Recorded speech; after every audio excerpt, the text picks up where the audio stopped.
Hey everybody, welcome back to Contest Prep University. I'm Joe Klemczewski with Adam Atkinson. And just from the jump here, if there is a lag on my side, I was trying to remedy that, and I just don't know if it's our internet speed. Had some huge storms and tornadoes, so could still be the issue. But if you're watching this, viewing it, then apologize for any distractions. The audio should be fine. But Adam, we're going to jump into something a little bit more philosophical than we usually do. We always try to be very high utility in what we offer our viewers and listeners and clients. Um, but I love what you described in terms of when is a win, and is that what we're really going for in this sport? And it reminded me of a politician I heard speak. Is actually a kind of a school superintendent, started out as a teacher, who said, I started out in the military, and right out of school went into, I believe it was the Army, and spent 20 years in a combination of active duty and reserves. And he said, besides all of the speeches and the things that you would hear a normal public servant talk about the military, he said, I feel like I was kind of selfish. I got more out of it than I gave. And what a great way to consider what a lot of people experience in physique sport. I started training as a very young 11, 12-year-old, and rose up through the ranks as a drug-free WNBF pro. Have literally now built my career around the sport and health sciences and nutrition. And man, I have certainly gained more than I have given, I believe. And it was never about the win. Every time you would step on stage, you hoped to win. I know all of our clients want that. Everybody listening to this wants that. But isn't there something beyond that? And I see a definite string of dots to connect in the mental health and well-being and satisfaction of clients who have a different perspective than just, did I win or did I not win? So let's hear kind of your opening thoughts on the topic. Yeah. Well, it's funny you mentioned politics because I think sometimes people think there's politics involved in bodybuilding. And, I had recently had um, a client who left my team, and I asked her why, and she said, I feel like this team has more political pull. And I couldn't have been more disappointed in her answer. Like, I almost would have said, wish she said I was doing something wrong because one, I feel like I teach my athletes better than that. But two, I kind of thought, now with that in your mind, are you really going to feel like you won when that day happens? And to me, I think that would really steal the joy. And then actually, she ended up placing worse than she ever had. So that was kind of interesting. But there's a lot of different ways to measure a win. And that was kind of one of the things I wanted to go over on the podcast is, winning maybe isn't always winning. Do you have your health afterwards? Do you have your voice? Do you have all the pieces put together that you want to have pieced together? I knew young in my career as a coach, I would justify a win based on how somebody did post show, maybe compared to the person that beat them, or it is the person that won the overall, 30 pounds heavier a week later, and my person's 1 or 2 pounds above stage weight. It's there's a lot of different ways to go. And I think that physique sport couldn't be more of a teeter totter. And, if you push really hard one direction, there's a really good chance that it backfires on you the moment that you stop competing. Mhm. We talked a couple weeks ago in a session about sometimes when winning is more detrimental. The fact that I recall Nancy Andrews, WNBF president, telling me, winning too soon in a career or too early can sometimes wash somebody completely out. You win a pro card too soon, and then you just get destroyed as a pro. You're physically, mentally, experientially not ready, and all of a sudden that person just gives it up because they can't establish that same kind of pattern. Um, I love the fact that for me, as I was considering this topic, I was never in it for even the competition. Starting at such a young age, I was doing it for the betterment of my physique even then. I was a chubby, fat little pubescent boy who started hitting those teenage years and thought, man, I want to look differently.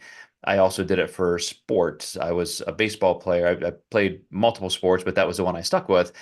And I remember being in the gym, motivated to be able to throw the ball farther, throw the ball faster, hit home runs. Like that was a training mantra for me.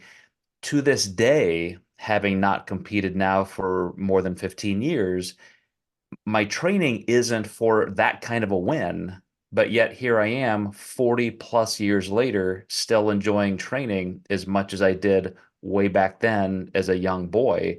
And unfortunately, I guess you would experience this too, but some of my clients who just come in thinking, hey, it's my first contest I know, but I want to get my IFBB Pro card and I want to be on, I want to be getting all these accolades and so forth. I'm like, yeah, is that going to really happen? A, and B, would that even be satisfying? You can't win every time, can't win every contest, you can't win every year.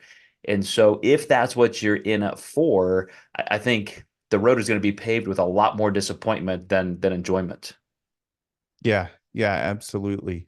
The expectation, of what you think might happen from competing, sometimes, I had a client recently who was like, I'm excited to sign on with you and start promoting my business, which was activewear, with my physique. And I thought, 10 years ago, absolutely. But now the activewear and physique sport is so competitive. And I'm kind of like, I love the big hope and dream, and I'll help you achieve what you want to achieve as much as I can.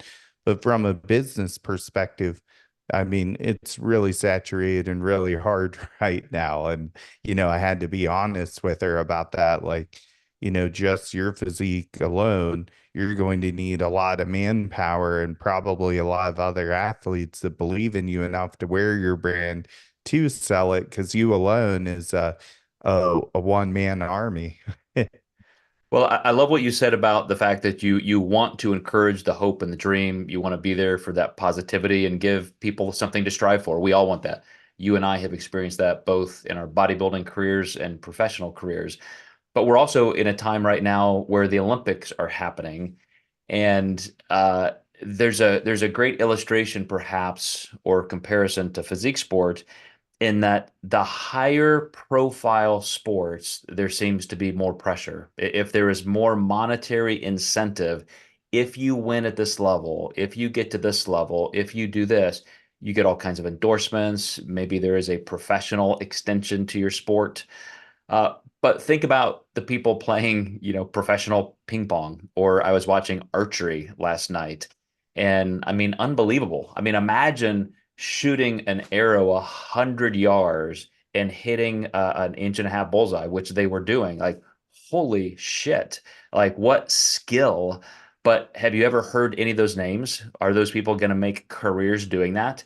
They're doing it for enjoyment as a hobby, but also possibly, betterment in something else. Go to a higher performance sport like swimming or gymnastics or tennis. I really do see people who, even when they are competitive and they want to win, and maybe this is a good point to transition to, everybody does want to win in the sport. We want to win. We want to hit that next level. We want to be the best we can be. But what if, even with that competitive drive, you still enjoyed the process and the community in the lifestyle and the health and even the physical benefits just as much as your time on a stage or your time receiving an award. Yeah, absolutely. You kind of have to trick yourself into feeling good through the prep and, know the benefits of weight loss. Being in a calorie deficit doesn't necessarily feel great, but what it does to the body is amazing. I mean, I've had clients reverse fatty liver by just losing weight and just the extension of everything else that did for them. They were sleeping better. And even after the prep, you obviously sleep very well during the prep. But, just being able to breathe easier and sleep better, have better sleep quality, um, eventually reach hormonal restoration once you're after the prep and keeping a relatively low and healthier body fat than what you started at. And just the rewiring of your psychology around food. And I think what sometimes people maybe call disordered, I kind of like calling it a new set point and new standard for yourself on, how far you're willing to let your body fat go up. Like, I know a lot of people struggle with that, but I'm really thankful I'm able to take the hand off the hot pan a lot sooner than I used to before I competed, because now that I've seen myself shredded, um, I'm a little bit more sensitive to body fat gain and than I used to be. So that makes a huge difference. Yeah, I have two new clients who started with me for the off season, and it's super rare, which makes me now feel like it should not be. Uh, they are just within a couple pounds of their contest weight. They're already in the off season, and they don't have any intention of moving further up. And they feel fine. This is kind of their norm because I think, as you're describing, there are health values that are more intrinsic than just the sport itself as a production for competition.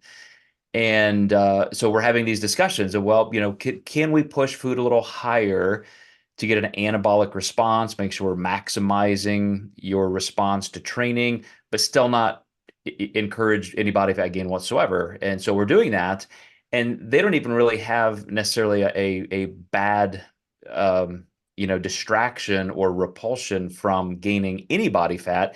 It's just their standard is such a tie toward better health and how they aesthetically look and feel in a normal context, that once they get into prep and they're getting to the stage, it's more, fine tuning, of course, losing the couple pounds that they need to, but they just don't feel like they want to add that extra body fat.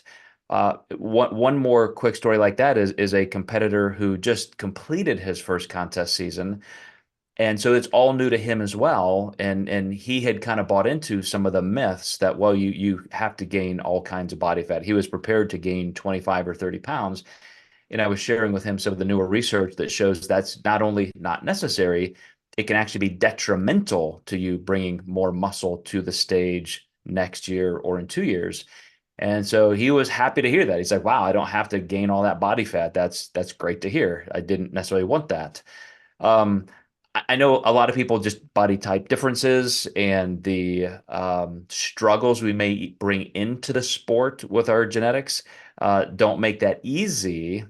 But again, I would ask, how many competitors, if they really knew you just didn't have to gain body fat to gain more lean body mass and strength, you could play a much more moderate game to that end, how many would stay lower because they really do enjoy the better health versus just that perceived size advantage when you gain a bunch of body fat, but then lose just as much or more lean body mass when you have to diet it away.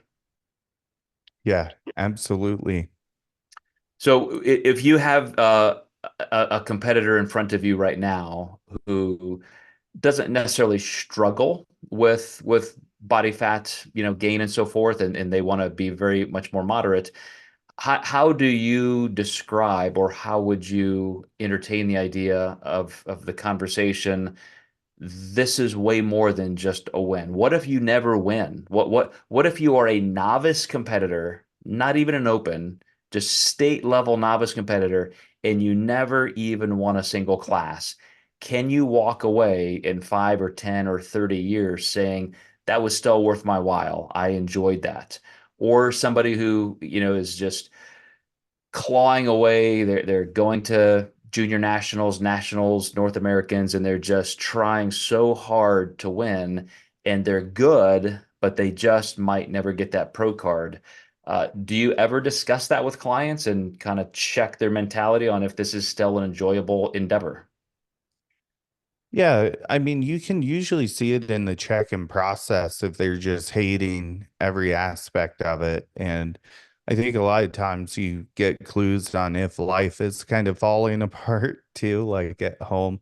Um, you know, uh, my personal morale can't be the same as everyone else's, but if they tell me their marriage is struggling, I'm going to suggest that maybe we take a step back for a little bit, reprioritize everything. Doesn't necessarily mean you have to never compete. Just maybe fix that box right now before it piles up with more shit, as I like to say, and then work on competing. How can you guys work as a team together if that's really dividing you? Um, so yeah, I think that there's always a risk where, the risk is more than the reward. And I think, as you said, with people who maybe aren't going to win a regional show, there certainly could be more risk, but sometimes I find those people just need a goal for the weight loss transformation, and that's good enough for them, and that's great. Now, with those clients, I do worry, if you need a date to lose weight, what do we do when there's no date behind that? So you kind of have to address those concerns as a coach right away as you get to know the person. Hey, I know we're 7 weeks out. You've been dieting down for this date, but I don't want you to see the show date at the light at the end of the tunnel. I want you to see like 7 weeks after that as light at the end of the tunnel. So you may see I have 7 weeks left, but you really have 14 weeks left, hopefully, as long as you can afford your coaching and check in. And if you can't, I'll set you up with as much success as possible, for the after to, maintain what you've worked so hard for. Yeah, I'm going to connect a couple things you said to wrap this up, and they are number one, you said competing is not always fun. Prep is not always fun. It's hard work. You don't feel great in a calorie deficit. Um, but then, you also may have some life issues that also compound that make it even less fun. I had a client who just told me that yesterday. Like, hey, sorry, coach, I don't want to waste your time. I'm not in this right now. Like something's off in my life. We may have to rethink this and just kind of skip this season. I was like, wow, absolutely. Like, please let me know if I can help. Whatever's happening, let's talk about it. But that may be the best decision right now. But I'm going to just give you my anecdotal history from this perspective, in that when I was young and interested in the sport, again, having started training and even following it as a sport, the pros and so forth, looking, at the careers of everybody as almost a living reality, soap opera. I didn't compete for 10 years. I was literally just building and training and enjoying it and absorbing all that information. And it was thrilling just to progress. Then, when I got to the point where I was starting to compete, that itself was another exploration filled with curiosity. Am I improving? Can I be better than last time? What am I doing differently? What did I learn from the last outing? And every step along the way, Adam, it was fun. Like, I don't remember suffering. I remember getting to my leanest 3%, sub 3% body fat, and it just never felt difficult. And I know physically it had to, but the mental drive was so strong and I was in it for enough of the right reasons that it was personally fulfilling. Then, as I went into my career and now I'm a pro, now my professional career is tied to how I look. And all of a sudden, now there's a little more pressure or a lot more pressure. I'm not going to win as a pro like I was climbing up through the novice and the open and the state and the regional and the national levels. There was a definite ceiling for my genetics. And so as it became less fun, less exploratory, and more stress filled, it was time to go. Like it was no longer fun, and that would sap any of the original joy or reward I was getting out of it when it was more for just getting stronger, looking better, improving, getting faster, leaner, stronger. All of those things that we typically start in any kind of a training protocol to accomplish, those were just way back on the priority list. And that's when it was, as you said, not fun, but just a lot of work. And for me, walking away from competing brought all of that fun back into it. Now I'm doing it for all the right reasons, and the distraction of the pressure of having to win and so forth was eliminated. So, not that everybody wants to do that. I mean, I know a lot of our clients and listeners obviously still want to win, but man, if you can marry those two things together, and even if you're not getting the win, at this particular contest or this season, if you can still enjoy it that much, I think you're going to look back and say the whole thing was worthwhile. Yeah, absolutely. I found a lot of the joy in the things that you just mentioned, getting faster, getting stronger, seeing my coefficient go up on lifts as my body weight dropped, uh, up to a certain point. It was definitely enjoyable. And I learned a lot about myself through the process. Yep, exactly. Back to what we said at the beginning, just to gain more than you're giving, just to see both sides of that. So again, we define winning in a lot of different ways, and it doesn't always have to be the trophy, doesn't always have to be the first place, doesn't have to be that next level. The win can be so much more. So thanks, Adam, for a great conversation, and would love your guys' comments. Anything that you think could help others in their journeys. And don't forget about our Contest Prep University D1 Club. We're still meeting every couple weeks and in our private forum with our D1 Club members, going through a lot of conversations, helping people compete who aren't even clients of ours. So that's the biggest thing. You can be coached by somebody else. You may not have a coach, but you're going to have some great staff members from the Diet Doc, Contest Prep University, all helping you just improve your journey. So we'll see you guys next time in Contest Prep University.